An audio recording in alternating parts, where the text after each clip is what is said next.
ជំរាបសួរបងប្អូនទាំងអស់គ្នាឥឡូវយើងមកបន្តវីដេអូរបស់យើងមួយទៀតដែលយើងមកស្គាល់អំពី plan របស់យើងថាតើយើងមាន plan អីគេខ្លះក្រៅពី free plan ហើយ plan នីមួយៗមានតម្លៃប្រមាណហើយនៅក្នុងវីដេអូនេះក៏ខ្ញុំនឹងបង្ហាញបងប្អូនអំពីរបៀបនៃការដែលបងប្អូនទៅយកคูปองកូដមួយដែលបញ្ចុះតម្លៃរហូតដល់ 80% សម្រាប់បងប្អូនដែលជា user ថ្មីអញ្ចឹងបងប្អូនអត់ចាំបាច់ចំណាយលុយពេញទៅលើគម្រោងរបស់យើងទេអញ្ចឹងបងប្អូនចំណាយត្រឹមតែ1ទៅ2ដុល្លារគឺបងប្អូនអាចប្រើប្រាស់បានរយៈពេលពេញមួយខែហើយអញ្ចឹងថតចំណុចនេះមានន័យថាប្រសិនបើបងប្អូនប្រើ free plan ហើយបងប្អូនមានបំណងចង់ upgrade ឡើងទៅកាន់ plan ដែលធំជាងនឹងដែលអាច access បានច្រើនមុខងារជាងនឹងហើយជាមួយនឹងការ generate ប្រចាំថ្ងៃឬក៏ប្រចាំខែបានច្រើនជាងមុនអញ្ចឹងបងប្អូនអាចធ្វើការ upgrade បានអញ្ចឹងដើម្បីទៅធ្វើការ upgrade បានបងប្អូនគ្រាន់តែចូលមកកន្លែងផ្ទាំងរបស់យើង login ចូលមកហើយនៅកន្លែងឈ្មោះរបស់បងប្អូននេះគឺបងប្អូននឹងឃើញប៊ូតុងមួយដែលមានឈ្មោះថា upgrade អញ្ចឹងបើសិនជាបងប្អូនចុច upgrade ហ្នឹងមកគឺវានឹង load ផ្ទាំងនឹងមួយឡើងមកឲ្យបងប្អូនឃើញដើម្បីឲ្យបងប្អូនជ្រើសរើស plan ថាបងប្អូនចង់ plan មួយណា BYOK ឬក៏ starter អញ្ចឹងទៅបច្ចុប្បន្នគឺយើងមាន3 plan ហ្នឹងសម្រាប់បងប្អូនប្រើប្រាស់នៅថ្ងៃអនាគតខ្ញុំនឹងបន្ថែម plan ធំៗផ្សេងទៀតដើម្បីឲ្យបងប្អូនជ្រើសរើសគីឡូថាទោះបីជាប្រើប៉ុណ្នេះនៅតែមិនគ្រាន់អញ្ចឹងណាអូខេអញ្ចឹងខ្ញុំទៅបង្ហាញបងប្អូនពីកន្លែងមួយទៀតតែបងប្អូនអាចមកបើក plan ដើម្បីជ្រើសបានអញ្ចឹងបើសិនជាករណីបងប្អូនចូលកន្លែង audio ឡើយនេះនៅក្នុង free plan បងប្អូនអាច generate idea បានទេបងប្អូនអាចប្រើ smart music បានទេបងប្អូនអាច generate idea នៅក្នុងនេះបានទេសម្រាប់ original song បងប្អូនអាច generate ជា album បានទេបងប្អូន generate បានតែម្ដងមួយបទអីចឹងទៅអញ្ចឹងបើសិនជាបងប្អូនចង់ generate album លុះត្រាតែបងប្អូនធ្វើការ upgrade អញ្ចឹងបើសិនជាបងប្អូនចុចនេះគឺវានឹង load ផ្ទាំងឲ្យ upgrade នឹងដូចគ្នាហើយសម្រាប់ ASMR ដូចគ្នាដូចជានេះ idea កន្លែងនេះហើយជាមួយនឹង smart thinking អីហ្នឹងគឺបងប្អូនអាចធ្វើបានទេដូចជាគេទៀតdownload ឬក៏ copy JSON ម្ដងទាំងអស់ឬក៏ SEO tool គឺបងប្អូនអាចប្រើប្រាស់បានទេលុះត្រាតែនៅក្នុង plan ធំជាងហ្នឹងអញ្ចឹងតើយើងមាន plan អីគេខ្លះ plan យើងមាន BYOK សម្រាប់ BYOK មួយនេះគឺបងប្អូននឹងទទួលបាន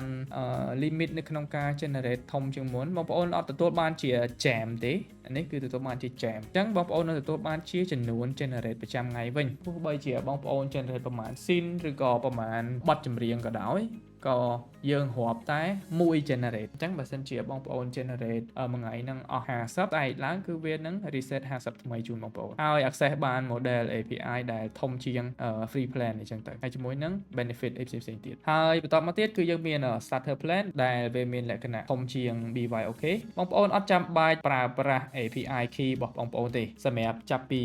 starter plan ឡើងទៅគឺ API key គឺខ្ញុំបានរៀបចំរួចរាល់ហើយនេះដូចខ្ញុំបានបញ្ជាក់នៅនេះ Nexus manage key ហើយបន្តមកទៀតបើសិនជាបងប្អូនពេញចិត្ត plan មួយណាក៏ select មួយហ្នឹងទៅបើសិនជាមួយនេះក៏យកមួយហ្នឹងទៅសម្រាប់ការដាក់ឲ្យប្រើប្រាស់លើកដំបូងនេះបងប្អូនអត់ចាំបាច់បង់ប្រាក់ចំនួន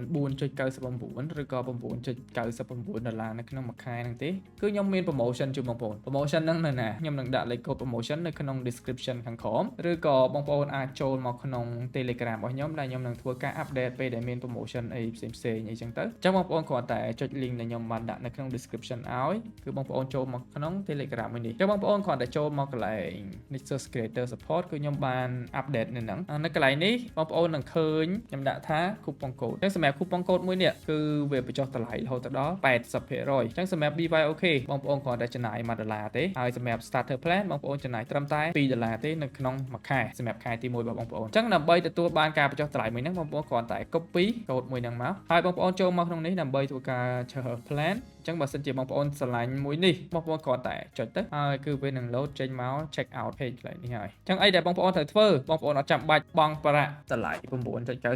បានហ្នឹងទេបងប្អូនគ្រាន់តែផាស code មួយនេះចូលមកចុចពាក្យថា apply គឺបងប្អូននឹងទទួលបាន 80% បញ្ចុះតម្លៃដែលបញ្ចុះតម្លៃអស់$8អញ្ចឹងបងប្អូនធ្វើការបង់ប្រាក់មក QR មួយនេះត្រឹមតែ$2បងប្អូនអាចប្រើប្រាស់ទូរស័ព្ទរបស់បងប្អូនដើម្បី scan បង់ប្រាក់មក$2មកប៉ុន្តែមានចំណុចមួយដែលខ្ញុំចង់ឲ្យបងប្អូនបន្ថែមឲ្យខ្ញុំបើសិនជាករណីបងប្អូនប្រើ ABA ដើម្បី scan ឲ្យខ្ញុំហើយជាមួយនឹងបងប្អូន copy លេខនេះណាបងប្អូន copy លេខហ្នឹងហើយបងប្អូនដាក់នៅក្នុង remark អញ្ចឹងបងប្អូនអាចនឹងទទួលបាន plan នឹងភ្លាមតែបន្ទាប់ពីបងប្រាក់ហើយក៏តែបើសិនជាមានការខ្វះខាតអត់មានការបំពេញអាហ្នឹងឲ្យមកទេត្រូវរងចាំខ្ញុំដើម្បីខ្ញុំ approve អីចឹងទៅ ទៅអញ្ចឹងខ្ញុំណែនាំឲ្យបងប្អូន copy ហ្នឹងហើយដាក់ចូលនៅក្នុង remark ពេលដែលបងប្អូនធ្វើ payment ហើយបន្ទាប់ពីបងប្អូនធ្វើការបង់ប្រាក់រួចរាល់ហើយបងត្រូវធ្វើមួយទៀតបងប្អូនគ្រាន់តែមកចុច confirm payment កន្លែងនេះ confirm payment and send to Telegram អញ្ចឹងណាអញ្ចឹងពេលដែលបងប្អូនចុចប៊ូតុងមួយហ្នឹងវានឹងសួរបងបញ្ជាក់ឯងវាអត់ទាន់ផ្ញើមកភ្លាមៗទេអញ្ចឹងបើសិនជាយើងអូខេហើយយើងគ្រាន់តែចុច submit ហើយវានឹង load មកបើកផ្ទាំង Telegram មួយគឺបងប្អូននឹងធ្វើការផ្ញើព័ត៌មានទាំងអស់នេះដែលបងប្អូនជាវហ្នឹងមានឈ្មោះរបស់បងប្អូនមាន transaction មានតម្លៃប្រមាណហើយជាមួយនឹងបងប្អូនមានប្រើ coupon អីអត់អញ្ចឹងណាអញ្ចឹងបងប្អូនគ្រាន់តែចុច send មកគឺ send មកខ្ញុំហើយអញ្ចឹងបន្ទាប់ពីខ្ញុំឃើញហើយគឺខ្ញុំនឹងអាចធ្វើការ approve payment ហ្នឹងជូនបងប្អូនអាចយកទៅប្រើប្រាស់បានហើយអូខេអញ្ចឹងបើសិនជាបន្ទាប់ពីខ្ញុំ approve ហើយវាមានលក្ខណៈម៉េច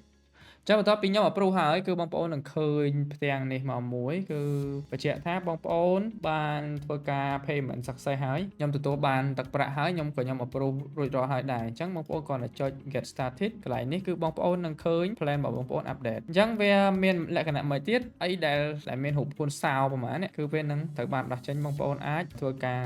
ដាក់ជា album អញ្ចឹងបានដែរហើយសម្រាប់ plan starter នេះគឺបងប្អូនអាច generate បានរហូតដល់20 bot នៅក្នុងពេលតែមួយអញ្ចឹងអាហ្នឹងត្រួសអំពីការជាវ plan អញ្ចឹងអានេះខ្ញុំអាច upgrade អីបានទៀតទេព្រោះអីបច្ចុប្បន្ន starter plan ហ្នឹងគឺជា plan ដែលធំជាងគេហើយអញ្ចឹងមានតែប៉ុណ្្នឹងទេចាំជួបគ្នានៅវីដេអូក្រោយ